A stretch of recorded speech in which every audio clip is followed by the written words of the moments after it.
sebenarnya di prospek faktor pertanian ini sangat terlibat atau terbuka lebar gitu.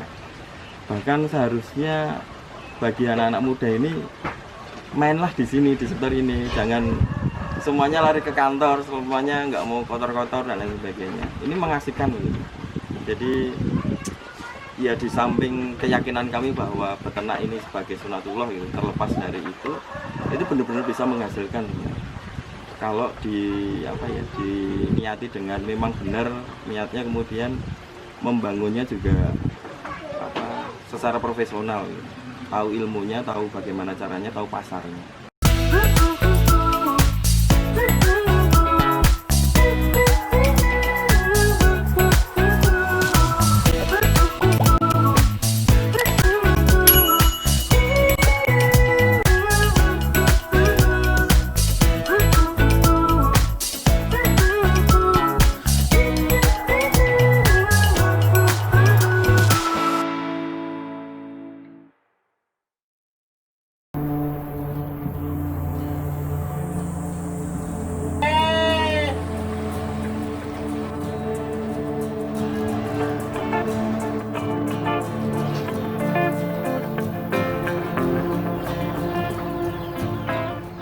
Perkenalkan, nama saya Nuryanto Harimurti, salah satu pengelola laboratorium kampung ternak yang berlokasi di Dusun Kuweni, Panggung Sewon, Bantul ini.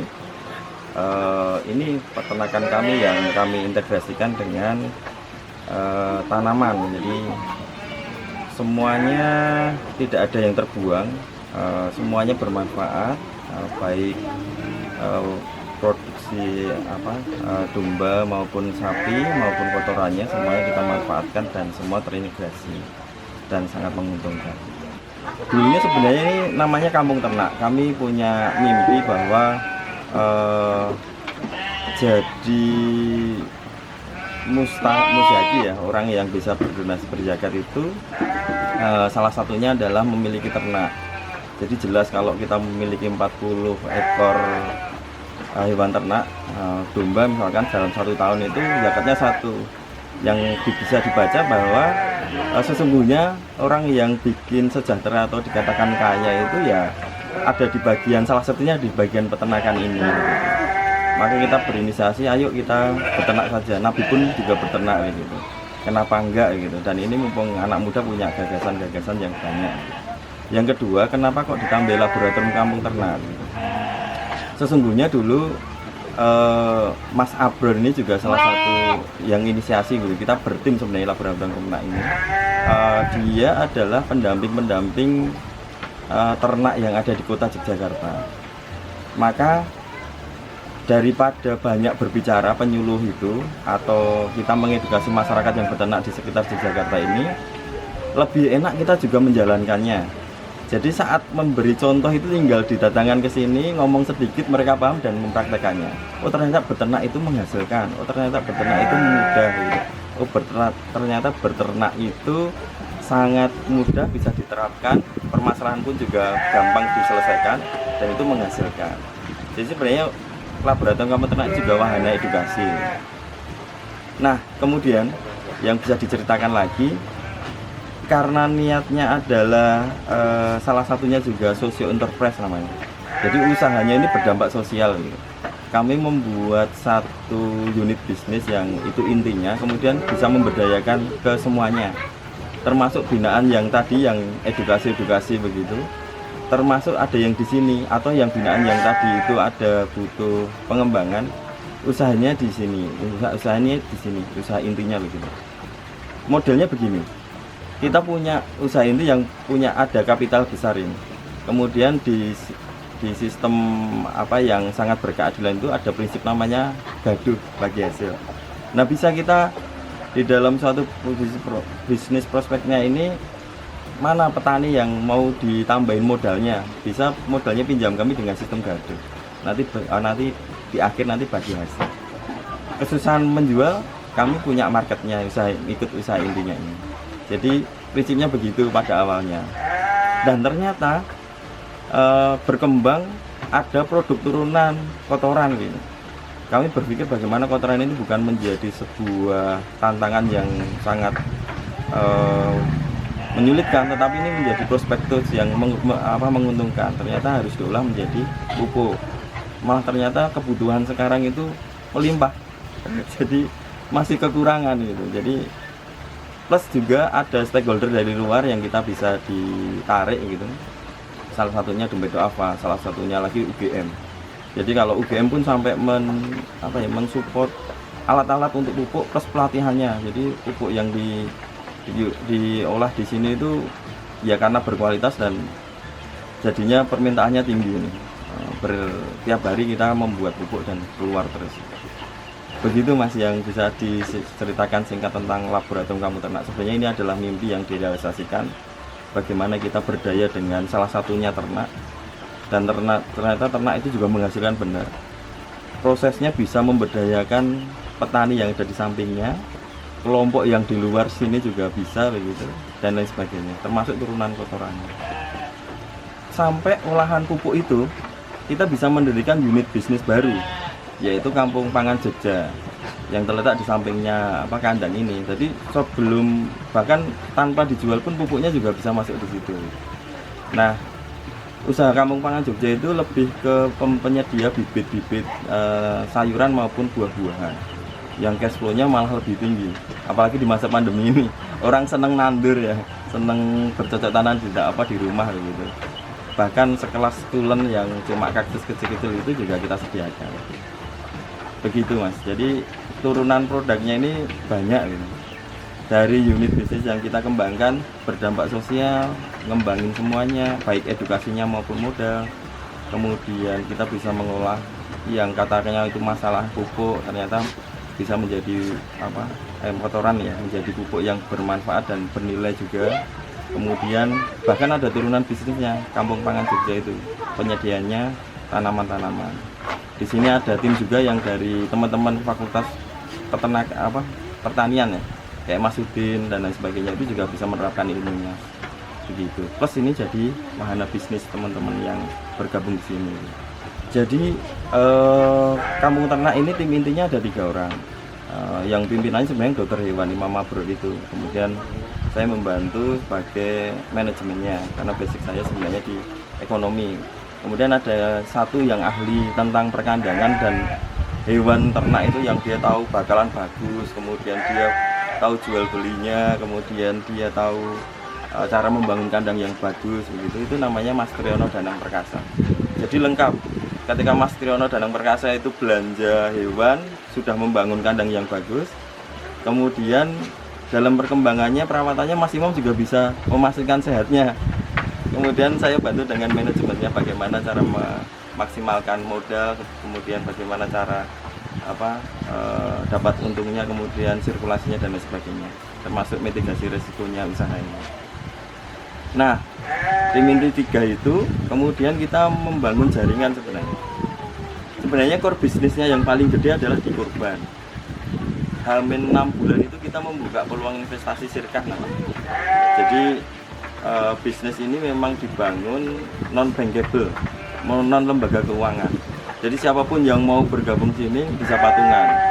Terkait investasi itu bisa dicari di webnya Labkantor Jogja atau Instagramnya dan sebagainya. Terlepas dari itu, kita bisa memberdayakan petani yang ada di sekitar sini.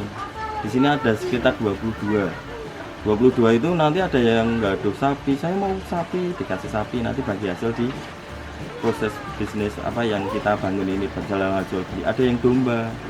Kemudian kalau di Jogja, kota Jogja ini sebenarnya ada peternakan, walaupun itu di pojok-pojok. Yang pertama di Bener, itu Mendorejo namanya kelompoknya. Di sana ada beberapa kelompok sapi dan domba. Itu juga biasanya mengajukan, saya masih mampu memelihara berapa ekor, kemudian kita taruh di sana untuk digabungkan. Jadi nanti akhirnya kalau di sana bisa menjual sendiri ya nggak apa-apa, kalau enggak pun kita bisa menjualkan. Kemudian ada yang di Pajangan, di luar itu ada yang di Mogiri dan lain sebagainya. Sebenarnya yang kita bangun itu kalau kapital juga bisa bekerja sama dengan sistem bagi hasil tadi. Nah, kalau orang Jawa namanya gaduh ya. Berapa persen bagi berapa persen, nanti di akhirnya itu kurangi modalnya berapa. Yang penting sebenarnya edukasinya sebenarnya. Jadi teman-teman apalagi kawula muda, sebenarnya di prospek faktor pertanian ini sangat terbuka lebar gitu. Bahkan seharusnya bagi anak-anak muda ini mainlah di sini, di sektor ini, jangan semuanya lari ke kantor, semuanya nggak mau kotor-kotor dan lain sebagainya. Ini mengasihkan gitu. Jadi ya di samping keyakinan kami bahwa beternak ini sebagai sunatullah gitu, terlepas dari itu benar-benar bisa menghasilkan kalau diniati dengan memang benar niatnya, kemudian membangunnya juga secara profesional gitu. Tahu ilmunya, tahu bagaimana caranya, tahu pasarnya. Untuk sementara kambing dan sapi kita kemarin melirik ada turunan kelinci, kita nyoba 2 ekor itu. Jadi untuk kita pakai konsentrat yang bagus, jangan sampai konsentrat itu terbuang sia-sia, maka bisa ada turunan hewan rumen, salah satunya kelinci. Kita nyoba 2, kalau sisa dimakan ke sana dia gemuk enggak. Tapi ini baru percobaan, baru coba-coba gitu.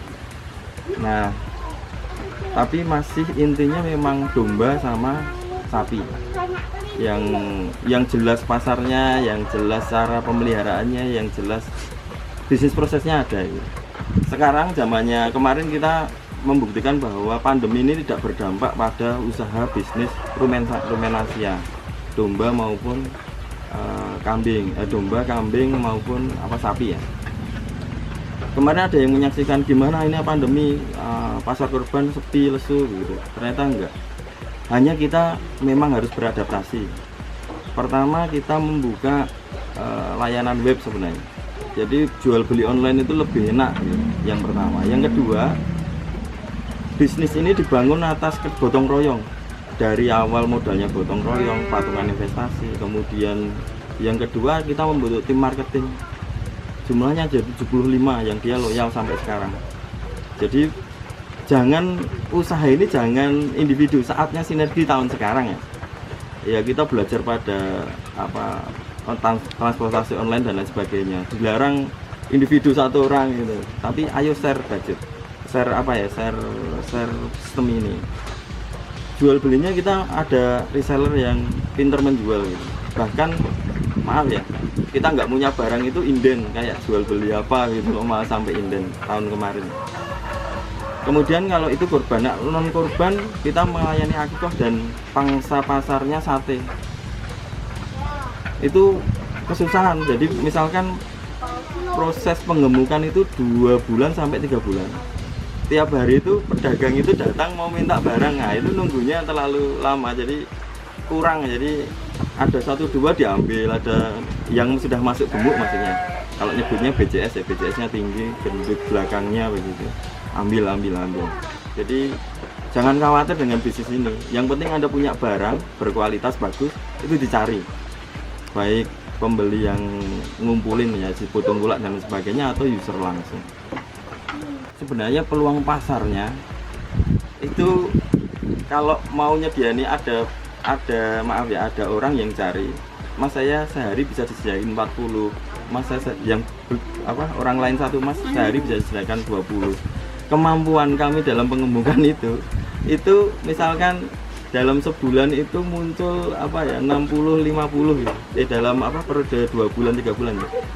Maka kan tidak bisa jadi yang gemuk itu ada yang duluan, ada yang namanya mbek, ada yang suka makan banyak, ada yang makannya juga perlu treatment gitu. Nah, tergantung kita ada barangnya berapa sebenarnya. Jadi bukan masalah bisa menjual berapa, kita punya barang berapa dijual itu. Kalau rata-rata benar dalam pembukaan kami sebulan itu ya bisa mengeluarkan antara 25 sampai 30-an yang bisa kita keluarkan, Harganya fluktuatif. Kalau yang betina ini yang untuk sembelihan baik warung sate maupun akikah itu antara 700.000 sampai 950.000. Jadi masih di bawah 1 juta. Dengan bobot sekitar ya 20-an sampai 30 kilo. Karena kita bisa jualnya juga kiloan bisa. Kemudian kalau jantan yang sering akikoh yang itu fluktuatif, tapi itu jogrok. Jogrok itu lihat barang besar, bertanduk, kacamata, kemudian kaos kakian, nah itu dia seneng, loh ini terbaik gitu, gendut gitu. Nah dia beli gitu, 3 juta, 2,5 juta gitu. Nah harganya sekitar segitu. Kalau sapi kemarin jual jadi ada yang sistem kuron. Kuron itu beli di petani sangat kering kerontang gitu. Di sini diperbaiki dengan pakannya yang bagus, perawatan yang bagus, kemudian bentuknya bagus lagi, dijual itu selisihnya dapat 3 juta 4 juta. Misalkan beli di petani yang kurus tadi 12 juta, bisa dijual 17 juta, 16 juta gitu. Itu dalam waktu sekitar 2-3 bulan dengan pakan yang bagus ya. Kemudian kalau sapi jantan ya bisa 19 juta, 20 juta gitu. Dengan kulaan 16 juta, 15 juta setengah. Kita punya hijauan, jadi lahan hijauan ya. Jadi ada kolonjono di samping sana itu luas hektarnya berapa itu ya, yang kita sewa gitu, satu. Yang kemudian yang kedua ada konsentrat yang memang disiapkan, yang kita sudah ketemu formulasinya yang bagus. Jadi sekilonya itu harganya 4,5 1 kilonya. Kemudian ada damen yang untuk penambah, cuma jika kurang seratnya dari hijauan itu diberikan juga.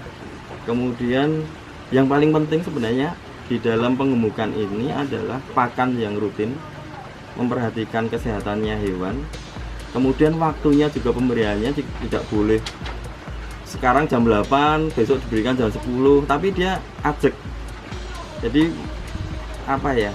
palabilitas senangnya hewan untuk makan itu memang jam segitu dan rutin, dan tanpa mengurangi. Kalau bisa ditambahin sedikit itu lebih cepat prosesnya daripada makan banyak kemudian sedikit dan sebagainya. Itu jadi pakannya ada 2 hal.